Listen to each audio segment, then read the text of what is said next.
I want to welcome everyone. Hello, and thank you for joining the New America Fellows and the Future Security Program for this discussion of Patricia Evangelista's book, Some People Need Killing, a Memoir of Murder in My Country. My name is Philip Bennett, and like Pat, I'm a journalist and am a former ASU Future Security Fellow, and I'll be moderating today's discussions. In the redundancy department, I've been asked to say the same housekeeping notes that were just told to us by the faceless voice we just heard, but they're worth noting. We will be taking questions and encouraging them, so please drop them in the box. And in about the last third of our hour, I'll share those questions with Pat, and we'll have a broader discussion there. And the second and important message is apparently you can see a button on your screen that says buy the book. And I would very much encourage you to do that. The books are available through the New America book selling partner, Solid State Books. So please take advantage of that opportunity. I want to say a few words of introduction. Pat Evangelista is a trauma journalist and former investigative reporter for the Philippine news company Rappler. Her reporting on armed conflict and disaster was awarded the Kate Webb Prize for Exceptional Journalism in Dangerous Conditions. In addition to being a 2020 ASU Future Security Fellow, she has been a Headlands Artist in Residence and a Fellow of the Logan Nonfiction Program, the Civitella Ranieri Foundation, and the Dart Center for Journalism and Trauma. Pat lives in Manila, but she's joining us today from Brooklyn, where she is launching this book and talking about it with people around the country. So Pat, it's great to be with you today. Welcome. It is an honor to be here, and it feels a little bit like coming home, given how much New America has supported the writing of this book. So thanks for having me. Great. So thinking about a way into this difficult and so important subject, in some ways, the book is a chronicle of many deaths foretold. Back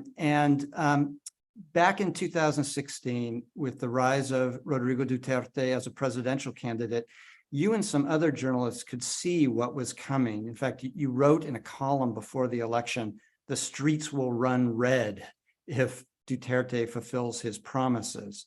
And indeed, they did. So I wonder if maybe we could just start by having you take us back to that election and remind us how a public policy of extrajudicial killing, took hold of the country at that time. Well, in 2016, a mayor from south of the Philippines ran for the presidency. His name was Rodrigo Duterte. And he ran on a platform of death. He said the fish would feed fat on the corpses of criminals. He said morticians would grow rich with a deluge of dead. And essentially what he did was he took every fear and every uncertainty fueled by decades of failed expectations in the Philippines. And then he gave the enemy a name. He called it the scourge of illegal drugs. And he didn't believe in rehabilitation. He didn't believe in restitution. He believed in retribution. He said that drugs were responsible for the shambles the Philippines was in, and that addicts were paranoid, heartless, mindless, bestial, bizarre, all of that. And then he won. In the aftermath, people started dying every night, corpses piling up on the streets. And to your point that we had seen it coming, yes, we did. We also, as many people all over the world, don't quite expect politicians to really keep their promises. The difference is that when Rodrigo Duterte told the story, a story of all these troubles and that he would end it, he would destroy it, it wasn't just any other story because he was the Punisher from the South. Under whose watch, hundreds had been slaughtered reportedly by death squads he had organized on his own. So he could make the promise of death because he claimed he had done it himself. So when I said the streets would run red, I felt bad that I had written that line because it sounded very much like purple prose, a little too dramatic, a little too much. And then I remember being on the street months later and standing on a curbside, stepping on the gutter, a body behind me. And then the blood ran over my boots. And then I remember that line and I thought, well, I guess that wasn't purple. So the killing starts almost, right away, or does start Right away. His inauguration. And you at the time are working at the news site Rappler. Yes. You're not a police beat No, reporter. I'm not. And so how did you move into this night shift, really gritty, dangerous kind of reporting? Why did you make that decision and how did you do that? Well, I'm a trauma reporter. Before the drug war started in 2016, I had been reporting on trauma for maybe 10 years. And by that, I mean, I went to the places where people died. So it was in the aftermath of typhoons. It was in the aftermath of massacres. It was in the aftermath of internal conflict, or to report on child sexual exploitation. My beat generally was to look at what happened in the aftermath of terrible things happening to people, because those things shouldn't have happened and shouldn't happen again. So when I knew the drug war was coming, I told Rappler I would be on the street for this. Rappler is too small, at least was too small at that time to even have a police beat reporter. So I'm mostly a roving investigative reporter. So it was inevitable I would be on the street for this. And the way I got into the night shift was the way all of us did. We sat outside the Manila Police District and waited until the next body dropped. So describe that in a little bit more details, just so we get a picture of it. And we'll come in the course of this conversation to talk about individual cases and et cetera. But so you're staying up all night or you're up late and you're physically waiting, like in a waiting room. Just describe how you're reporting and you race off in cars to a site and then find a body and presumably Well, yeah, the night shift, it's just a very loose group of sometimes there are foreign correspondents who come in, who come out, who go out. But mostly it's photographers and reporters from many news agencies across Metro Manila. And we would show up maybe 9 in the evening outside the Manila Police District, outside the press corps office. And then for maybe a few minutes, for a few hours, it depends on how the night was playing out, we would sit there and smoke. We would look around and see if the cop cars were racing. We knew which cars would go for corpses, for a body drop. Usually it's the radio reporters who got the feeds first, we would chase. So we would sit in our cars, we would race off. There would be one body and then the next body. Sometimes we never went back to the police district because we'd get an alert. There's a body across the 7-Eleven. And then we would go. And at that one particular time, actually, there was a body, or we were told there was a body at the 7-Eleven, a dump. A body dump is just, the person is not killed there. It's the body's left there. And we went to the 7-Eleven. There was no body. And then we were told, oh, it's the 7-Eleven 2 streets down. So we go to that one and we cover the crime scene. And we're out there drinking coffee, having done the reporting. And then we get an alert. Maybe 20 minutes later, there's a body in front of a 7-Eleven. We go, we're here. It's done. And apparently it was the 7-Eleven we had just left. In the 20, 30 minutes that we were gone, someone was shot in front of it. So we go back. Some nights there are too much dead for us to cover. Some nights there's 1 or 2. But I guess in terms of methodology, there are many crime scenes. And I had learned across years of doing this that you're not a camera. You take it all in, and you have to stay grounded on the field at least. And whatever happens, happens after that. So the way I operated was that I came up with my own methodology in that I would ask Same questions every night. Was it a drive-by, a body dump, a salvaging, a buy-bust? Was the killer a cop or a vigilante?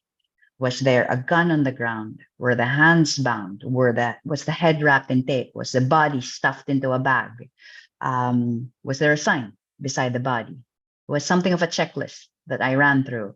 Confirm the street corner, speak to the investigating officer, sidle up to the bystanders, find out if they knew the dead man's name. But the new thing about the drug war, something that it took me a while to learn, was I learned to stand still and then listen for the screaming, because that's when you find out where the families are, who the families are. So you learn to walk softly, apologize, condole, keep your voice low, your question simple. What was his name? Where was he born? When did you see him last? How did you know he was gone?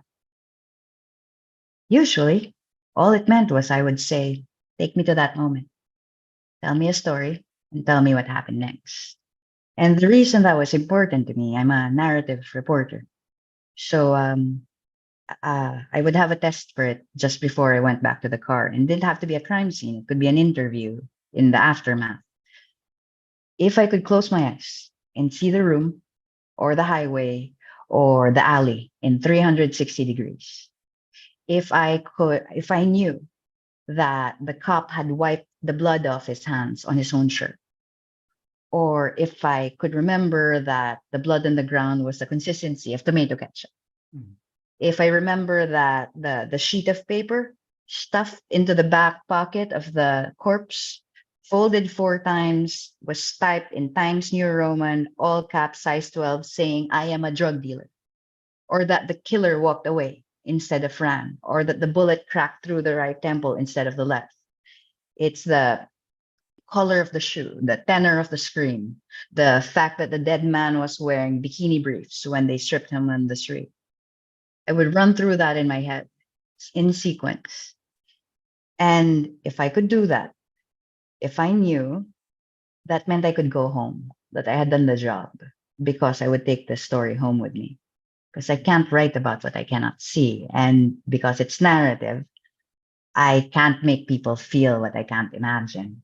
So it was that night after night. You said 2 things I want to come back to. The first is you mentioned the investigating officer. You must have been assuming at that point that the perpetrators were either policemen themselves or connected to the police, and that the officers that you would meet on the scene knew things about the murder that you did not know. Was that an assumption you made when you went to those scenes? There were, if you want to put it very simply, there were 2 kinds of deaths. People who died in what the police called legitimate police operations, meaning that allegedly the dealer, the addict, the criminal, the suspect had drawn a gun or offered resistance, and the police had no choice. The phrasing actually occasionally a spot report is that they're forced to retaliate. It's an odd turn of phrase. So they die in an official capacity, meaning, as the president would put it, they died legally. The other sort of deaths, they're called deaths under investigation. That's the government parlance. The human rights parlance is extrajudicial killing or targeted assassination or summary execution. Those are your body dumps. Those are your salvagings. Those are your drive-bys.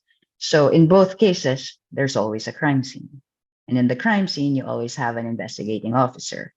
So in the first case, your cop there, generally, the stories I do are stories where there is a suspicion, a general suspicion that this is a setup, that there was no gun on the ground when the man died. If there is a gun, occasionally the gun is reversed in the hand, the trigger is on the wrong finger, all of these things. But there is a performance of regularity every time. They still pick up the bullets, they still take fingerprints. And even if I suspect that this did not happen in the way the narrative in the police report plays, I will ask the question. I will also perform regularity because I don't expect them to tell me to my face, yeah, we showed up, he opened the door, we shot him in the head. I will let them tell their story. I will listen for everything possible. And then I will find witnesses, I will find the family, and I'll see how the story plays out. Hmm. Hmm. The other thing I just want to draw attention to that you said, which is one of the really striking things about your book, is the way that you chart the language of violence that really takes root in the Philippines during this period. And it's tied to impunity, to disinformation, and a kind of Orwellian vocabulary of euphemisms and doublespeak. And you've mentioned already the word salvaging, which I had not heard in this context before. Can you just talk for a moment about, first of all, what salvaging means and where that term comes from, and then the other uses of language that you found as you reported on this subject? I like that you asked that question and that then I won't pop out like a language nerd. I like words, and I like the odd turns of phrase.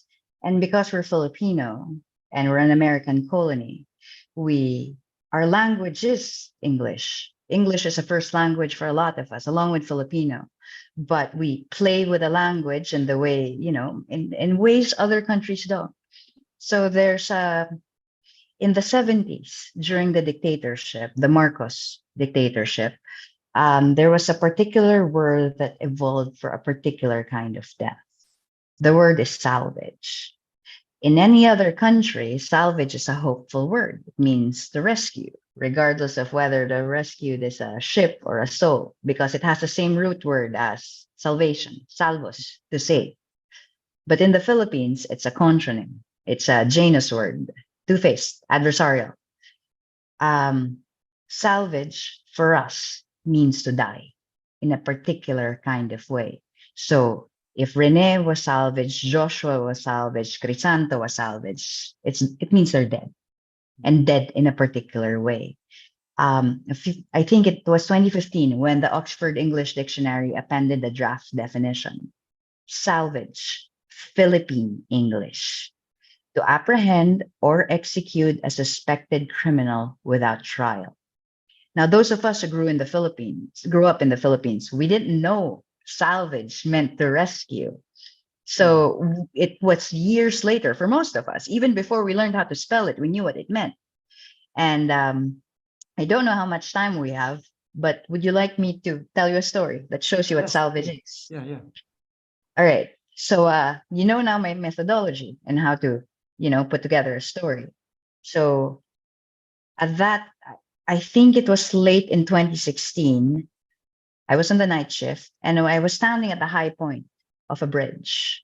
And there was all of us, the photographers, the journalists, the screaming circus of a Manila crime scene because we were in the middle of a highway.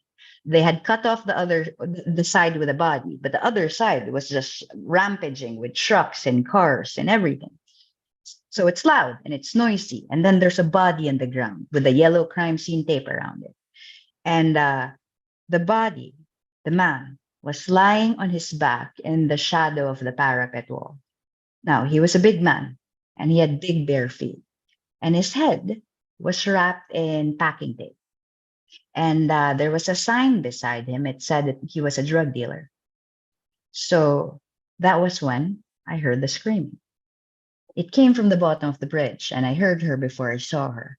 She came running up the bridge, and then she dropped to her knees and outside the crime scene tape beside me. She said her name was Ivy. She said the dead man was her husband. She said she knew him by his feet. So the cops, because this was a death under investigation, the cops tried to lift the mask off the face, but the adhesive had hardened everywhere. So they used a pair of scissors and the scissors broke, and they used a cutter and they went from the edge of one ear to the end of the other until they could lift it off like a hockey mask.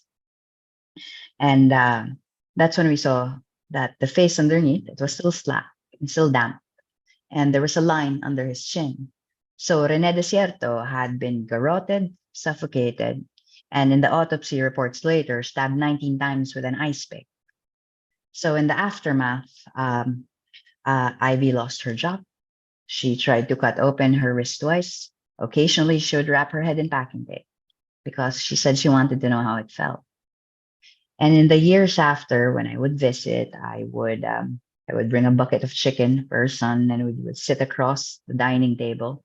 And she would put an ashtray in the middle. I would push the cigarettes across. We would light up. Then I would say, "We're on the record." And the reason I tell this story in this particular way is that salvaging is not just a single crime, in that when it happens, the person becomes a warning, a scarecrow. It ripples across lives and communities because this is what you can be. This is what the aftermath is. So he is not safe. He is, if you want to go further with a metaphor, the death is salvaged for future use. Here is your example. If you are one of these people, then you die. Hmm. You know, you spend a lot of hours sitting with families of victims. You know, you're in an unusual situation because you're writing about the center of what you're writing about are people you can't actually interrogate because they're dead. So you're building a portrait of them from people around. You're sitting with them. You're getting them to trust you. You know, there are the kind of transactional elements that occur in a journalistic setting.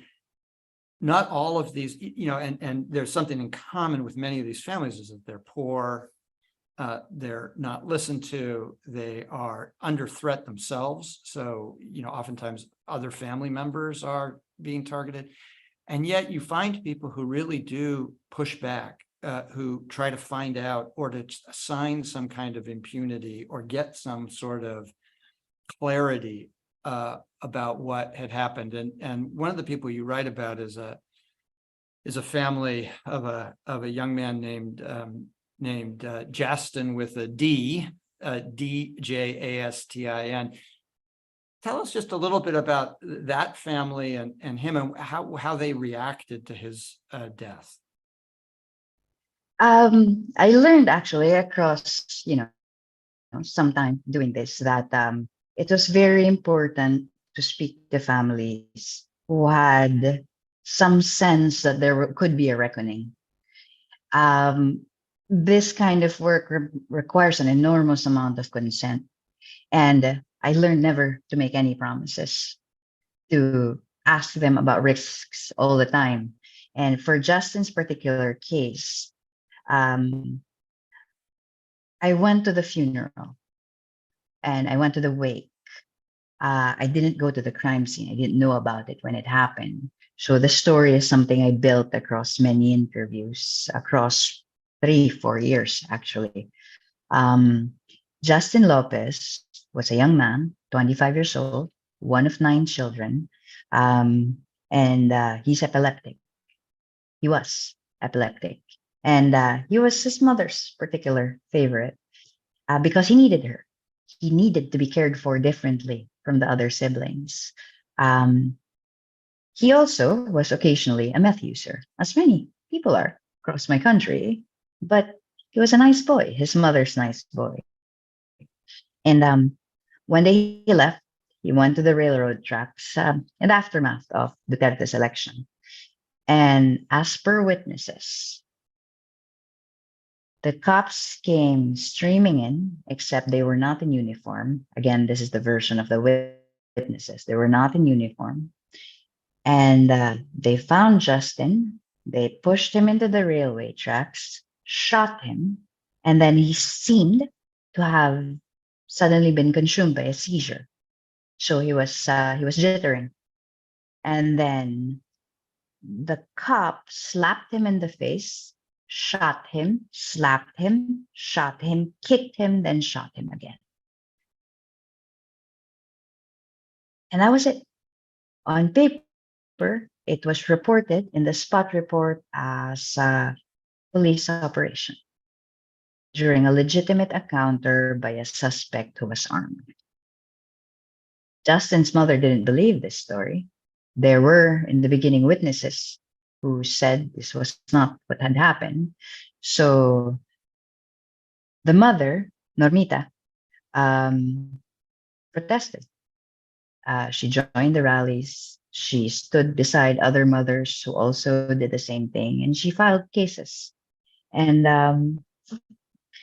there was threat to life, obviously, at this point. And they had identified already the cop who had done this. They filed at the ombudsman's office, which is the court that tries cases of government officials, whether cops or mayors. And they won. The cop was removed from his position, but it meant charges would be filed, criminal charges would be filed in another court. Went on for years, and the cop kept trying to settle. And Normita said, no, no, you can't buy my son's life. But there was tension in the family. Obviously, there's risk to life. They are poor. The money would come in useful.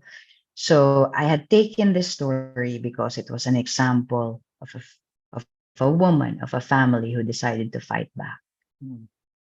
And the latter part of the book was when I had discovered that under pressure, they had accepted settlement. Right. It was a difficult situation. And there was some confusion. Should we go on the record? Should we go off? And I will always say the same thing. Can we go on the record? And she did. That's why the story goes in full circle. And in as much as narratively, it would have been neater to have a family to keep fighting. This is more realistic. This is true. Because it's one thing to have some possibility of justice, but that possibility needs to rest also in the sufficiency of the families who are also fighting it out. So I am sure this is not the single case this has happened. And I absolutely respect the family's choices and am cognizant of the tension and the sacrifices they had to make. So my hope, at least in that story, is I honored that choice and the bravery when they said, you can tell the story. Mm. Mm. We're at the bottom of the hour, so I want to encourage those in the audience to send in a question. We've gotten a few already, and in about 10 or 15 minutes, we'll kind of open the floor and share those questions with Pat. I wanted to ask you about Rappler a little bit and about the impact of your stories, because of course you write a series called Impunity. You're digging into this as it's happening, and you're doing it for a news site that is interesting in its own regard. It's a startup in the 2000s and something, 2013 or so. One of the founders is Maria Ressa, who goes on to win the Nobel Prize. And of course, it attracts a lot of attention from the Duterte government. Criminal charges, sanctions, cases that are still unfolding in the court over taxes and the like. And you're publishing in this forum. So my question is, what was the impact? What was the reaction or the response to the stories that you wrote? And was that, publishing, did that, elevate the risk for you, or did it create a public persona for you that gave you some sense of protection? I will say that being in Rappler, even given the threats, was the safest place for me. Not just Maria, all the bosses, and we are a largely female company, not because we chose to be, but because journalism is female in the Philippines. But what was good about Rappler is that there was never any question that I was doing this story or anyone would do this story. Other news agencies that were local had to calculate the risks and paid for it as well when they took those risks. Rappler had Maria and everyone else in that they shielded us. Maria is something of a lightning rod in that for as long as the government looked at her, those of us on the field could do the job. We were a very small house with very few resources. When I tell you I went on the night shift every night, I took one of two cars that Rappler had. And when I say they supported me fully, it meant if any other reporter wanted the car, they could get the other car, and Pat gets the one that goes to the night beat because I needed to be kept safe. So Rappler did all that as much as they could, supported me every which way they could. And to your question of what was the reaction, I don't know if I was preaching to the converted. I don't know if people who read Rappler already believe that people should not be shot in the street. When I started doing this work, I assumed everyone believed people shouldn't be shot in the street. But the longer I did it, the longer I realized that just the choice to cover those stories would be viewed as something like resistance.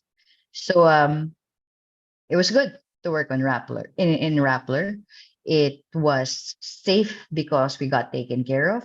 It was risky because we were allowed to do it, and therefore we were putting ourselves at risk. But it was a good place and with good people. Mm. Thinking about the reaction, and sometimes it's hard to predict. You write in one case, I mean, throughout this book, you're going into the lion's den too. You're not just going to the homes of victims. You're talking to vigilantes. You are meeting with uniformed officers who are later implicated in killings. You become close. My friend, Colonel Domingo, who you write a story that you're kind of concerned that he might take issue with or offense or be angry with you, which would be an unnerving experience. And then you find out later, what has he done with the story?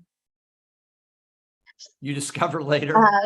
Yeah. So I did a feature. It turned out a feature because the family whose death I was investigating, was too afraid to go on the record. So I was featuring this police officer of a single police station in Manila, and I assumed he would find the story unflattering. And of course, I was concerned. I was also concerned about stepping into that police station. So I stepped into another police station, maybe, I don't know, half a month ago, without being aware he was a new commander. I see him, I hear his voice, and I go, well, here we go. And then he takes me to his office. He's a chain smoker like me, so it works. He brings me into his office. He calls me Trish. Nobody calls me Trish, but I'm Trish, so I'll be whoever you want me to be. Trish, I have something to show you. And I see the story I had written, printed out, and then framed on the wall. I'm like, well, that works. Because I had said that the story was called Legendary, and that he believed the president was a legend. So I was patterning, showing the similarities, all of that. And it was flattering to him. It was flattering to them. And perhaps that's how they wanted to be viewed. I was okay with that. I want to ask you about the costs of doing this kind of work for you and your colleagues, and for people around journalists around the world who report on trauma and are exposed to trauma, and in some cases are traumatized themselves through the experiences that they have. There's a very moving scene in the film 1,000 Cuts, in which you talk on camera about this, and you talk about being kind of terrified daily through the process of your work, and you say something that really struck me. You said that paranoia leaks into every part of your life, and I wonder if you could just talk about that in any way that you feel comfortable doing, but also tell us a little bit about how you dealt with it. Obviously, you went on to write this book. You've continued to deal with these issues. Tell us a little bit about that process. I think years of covering a state-sanctioned massacre does very strange things to your mind. And months in, I was burning transcripts on my balcony. And I couldn't go on the phone because I thought someone would be listening. If my phone rings and it's an unknown number, I would think someone's going to tell me someone's dead and it's my fault. And it was everything. It was doorbells and credit card receipts and hotel clerks and waiters. Everyone was suspect. White vans um, your universe becomes smaller and smaller when you do this sort of thing. And when I was doing one of the vigilante stories, before I published, Rappler sent me out of the country because they felt I shouldn't be on the ground for this particular story. So they waited, wheels up, publish. Then I landed at JFK. And then there was a disembarkation form. You have to write your name, where you come from, that sort of thing. It's standard. And I was writing out my name, and I couldn't trust my memory for the spelling. I just couldn't trust it. I might get it wrong. And it seemed like the worst thing in the world. So I had to pull up my passport, check letter by letter if I had spelled my name out right. And then when I did, I thought, it's not double sourced. We're not sure. So I pull up my phone, find a photo of my birth certificate, and double source through that. And it seems funny and strange and quirky. But when you're in the middle of it, it's absolutely real. Everything is a threat. Even getting a comma wrong, I would think maybe that's grounds for criminal libel because it flips a sentence the other direction. So the way I operated to make sure that my stories were safe, I was safe, my people was safe, was to think 10 steps ahead every time. What's the worst case scenario? That's great as a journalist. It protects you. It's terrible as a human being. So how did I function? The best thing I learned, at least, and I'm a fellow of the Dart Center for Journalism and Trauma, and they say this a lot, is belong to a tribe. People who understand what you do, who belong where you do, who, when you say, I stood over a body in the ground this morning, they're not going to say, oh, motherfuck, that's a terrible thing. Because they would have been standing over the same body 2 days ago. You don't have to bring the story home with you. You can talk it out with them. You will drink with them. You will smoke with them. And when someone needs to lean on someone, you're there. That's how it works. It's a shared language and a shared community. And for me, that was self-care. Along with, very particularly, I watched no movies and read no books that did not have a happy ending. Is there anything about what, news organizations often are stretched for resources, et cetera. We all know that story, but there's an implication here for news organizations too, to take steps to try to help people who are working with them, for them, in the public interest. Is there anything from your experience that you would say to, news organizations besides reinforce the tribe, make that easier? I mean, anything there that you would share with us? I think I'm not sure about other organizations. Covering the drug war was a strictly voluntary enterprise, and I think it was the same for most of us. So work like this requires a particular sort of person, I think. And if I hadn't done this for 10 years before this, or versions of this, I don't think I would have survived it.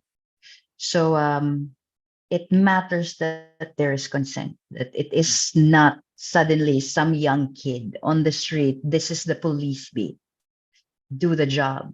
It can't be. It has to be consenting, and there has to be trauma training, meaning not for our mental health, but for the mental health of the people we interview, that it has to be trauma-informed interviewing. I also think it matters when your bosses ask you, are you okay? Yeah. I never had to file leave in the years I was covering this. They would just ask, you want a break? And I took it. Sometimes they would shove me out the door and go disappear. And then I would. We're getting to the part where I'm going to open this up, and we have some good questions. I'm going to make one more appeal to people if you have questions, please type them up, and Sarah will process them. I will see them, and then I'll share them with Pat. I just have a couple more questions of my own. And one of them concerns, I think one of the most striking kind of universal aspects of your story is about the general acceptance, or at least complicity or acquiescence of the public in these practices. I mean, this is something that we see. One of the ways that you express this is by people saying, we are Duterte, that is us. He is us, right? And you have there's a remarkable phrase in your book about how that there were protests against the killings, but you write that they were like a whisper in a hurricane. And I wonder if you look back now, if you feel like you have an explanation about why, good people who, are not, without a moral compass, who think of themselves that way, how could they be so quiet in the face of this type of behavior? I think people have their own reckonings, that some people decide that the lives of their own families are more important than others. And some people voted for Rodrigo Duterte without believing he would slaughter thousands. And some people are just okay with it because these are, as he said, terrible people who are no longer people. They're subhuman, so they should die. It's many things, but at the end of it, I think on one hand, it's a function of belonging. It's their tribe. They believe that these particular elements of society are others. It binds them further together. It makes them Filipino in a fashion, as Duterte frames it, in that we are people who are protecting the future of the children of this nation. So it's both an belonging and an othering. But we're not exotic in this, in that there are charismatic men all over the world, in countries you must be very familiar with, who say outrageous things. And sometimes it's just a little bit outrageous and a little bit funny. And then it becomes more outrageous, less funny, but it's more acceptable. You keep lowering the bar, and then it becomes easier. First, it's a drug addict, then it's an activist, a communist, and then it's a journalist. And probably the next time, a member of Congress. So I think, if nothing else, I learned, because the title is Some People Need Killing. It's a vigilante who gave me that answer. I asked him why he killed. He said, some people need killing. I'm a good guy, but some people need killing. So if nothing else, I hope that, in as much as that is a very blunt sentence, and that's the reason it struck me, it was powerful in its bluntness. That's something we say all the time. It's a question we ask in every conflict, in every area, every time we discriminate against someone. So I would ask, do some people need killing? Is it a particular race, a particular nation, a particular enemy? Because my job is to stand over the body on the ground and say, did he have to die? I don't think there are people who need killing. Outside the very, very narrow area of self-defense, I don't think so. But the moment you have othered other people, they're just not people anymore. So that's what happened in my country. And Duterte told the story, and the story was believed. Well, I am going to bring in some of the audience questions now. Before I do that, I want to editorialize for a moment and say how much, having read this book, how important it is to watch you restore the humanity to people who've been robbed of their lives. And I think this is, one of the highest,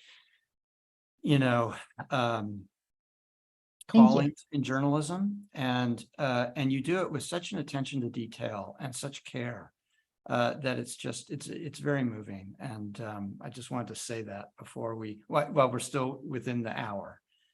Thank you so much. You just alluded to other elections, other leaders, other rulers, and 2016 was not the only election in the world that brought somebody, to not make light of it, same words are described to Duterte as were described to candidate and then President Trump, which is take him seriously, don't take him literally. Oh, And yes. and in the case of Duterte, he turned out to taking him literally would have been a good bet. But we do have a question about whether or not you were in the United States for periods of the Trump regime. And so I do have a question here from an audience member about whether or not you see points of comparison that are meaningful to you. Well, they certainly know how to draw a crowd, and they know how to entertain. And they are charismatic men for whom words matter very little, but who know how to tell a story. So I think more than anything, that's your point of comparison. And they have no trouble delineating between the enemy and themselves. So we are Trump is the same as we are Duterte in a fashion that however the president or the candidate frames himself, then that is acceptable public behavior for anyone else on the ground. Duterte made himself every man. So every man could be Rodrigo Duterte. And I think that's the same everywhere else, because Trump claimed to be one of the people. It's an odd thing for a rich man to say that and be supported. But in the case of my country, Duterte said, I'm no one special. I'm one of you. I am an ordinary killer. So he was different. He was a man who could do things, but he carried the same rage as everyone else. And he said, I'm going to fix it for you. I have your back. And the struggle ends here today with me. I think that sounds a little familiar, yeah? There's a question that takes that a little bit further, just about what, and maybe this is a question about what the various audiences for your book and what you're hoping that American audiences take from it, and what maybe this is going to be informed a little bit by what you encounter now that you go out and talk about the book in this country, but also in the Philippines. And maybe you could use this as a chance to talk about what the publishing plans are in the Philippines, and are you going to be able to promote the book there? What can you tell us about how the book will be sold in the Philippines? The book also launched yesterday in the Philippines. By launched, I mean it landed in bookstores, or it landed in some bookstores. And I hope I make it clear also that there is resistance in the Philippines against slaughter, against this sort of governance. And there are many people who stand against wholesale killing. And those people, I am told those people have bought the book. And I am told those people will continue speaking truth to power. So the book will be in Manila. And I hope it is compelling enough to continue to be read. As to plans of my going home, I'm going home.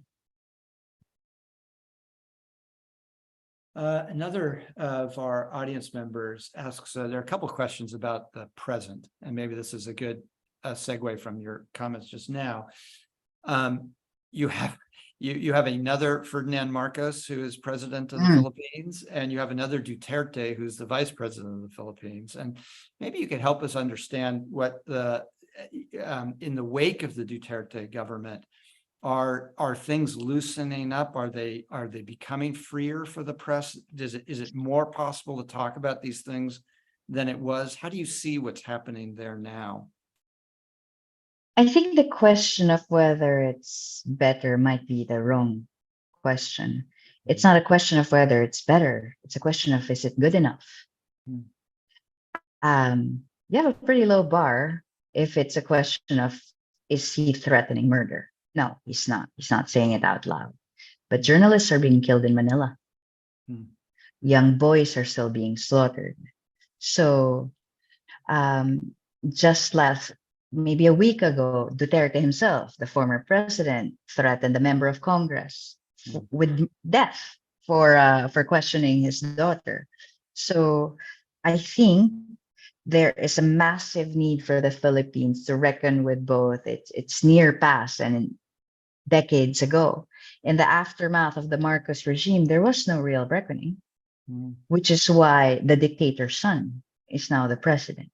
mm, And that is also why I suspect the Punisher's daughter is now our vice president. And they were all voted in for the same reason that Duterte won in 2016. Marcos was voted in on the promise of change. Duterte was voted in for the same reason. And then in the 70s, it was a promise of a new society, just something better than what we've got. And I think the Philippines has collective trauma.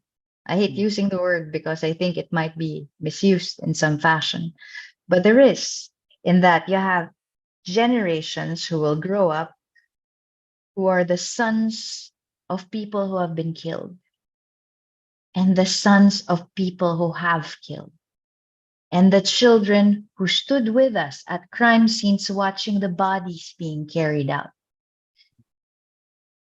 All this is made ordinary and we have not reckoned with it. Is it better? Is it freer?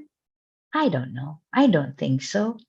I think that after what happened for 6 years, every journalist who speaks is going to self-censor, is going to be worried about the court case, is going to be worried about being shot outside the subdivision, as a radio journalist was months ago. So, no, I don't think it's a question of it's better. mm, It's a question of is it acceptable? mm, mm. I'm going to really try to follow your suggestion that we end this on a happy note.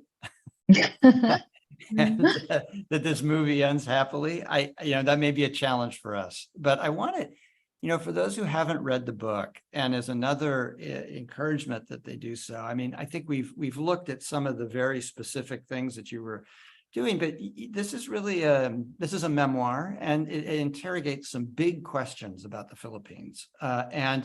It's clear from the start of the book that the part of the backstory to what you're describing doesn't begin with, Ferdinand Marcos. It begins with Ferdinand Magellan, which is, what is the Philippines? What does it mean to be Filipino? And one of your touchstones is really, the EDSA revolution. That's when you were growing up in 1986, people power overthrows, for the Marcoses, Ferdinand Marcos, and that government. And there is such a moment of hope there. And it's hard to see hope. It's hard to imagine that hope is completely extinguished inside of a society. So you wrote a number of pages about EDSA as a real kind of touchstone for you. Do you still have the sense of optimism and hope that episode, now 40 years old, kindled in the country, kindled in you? I was born 5 months before the revolution. I am 38. So before the Duterte administration, my entire lifetime was I was born free because of that revolution. And when I, grew up, became a journalist, I was part of the freest press in Southeast Asia. So I operated under the terms of the revolution, in that we will not allow it to happen again. The slaughter of thousands. That was what I was told. Never again. So I am sorry you want to end on a happy note. I am in no circumstances. I'm not an optimist. I don't traffic in hope. So the way I work as both a journalist and as a person is I function under negotiated expectations. Mm. I do not believe that my stories will save lives. I certainly don't think it'll change policy. I don't know if anything I wrote saved one life on the ground. But I think my job is to keep a record, a good one, if I can. And that's a big thing for me. So if I keep my record straight, if I make it compelling, if I do the job. It means when it's needed, if ever there's a reckoning, it exists. Because if people like me don't write it down, it means it never happened. So I'm okay with that. So if you want to be slightly optimistic about that, I had a 1-year contract with Random House, and it took 5 years. So we're done and we're launched, and there's a record on my table. And I'm happy with that. I just hope I honored the families who trusted me with the story. Well, I want to thank you for this hour, and I want to thank you for this book, which is really enlightening, moving, and a real testament to your journalism, your character, and I really applaud you for it. And I want to thank the audience for being with us, and say so long.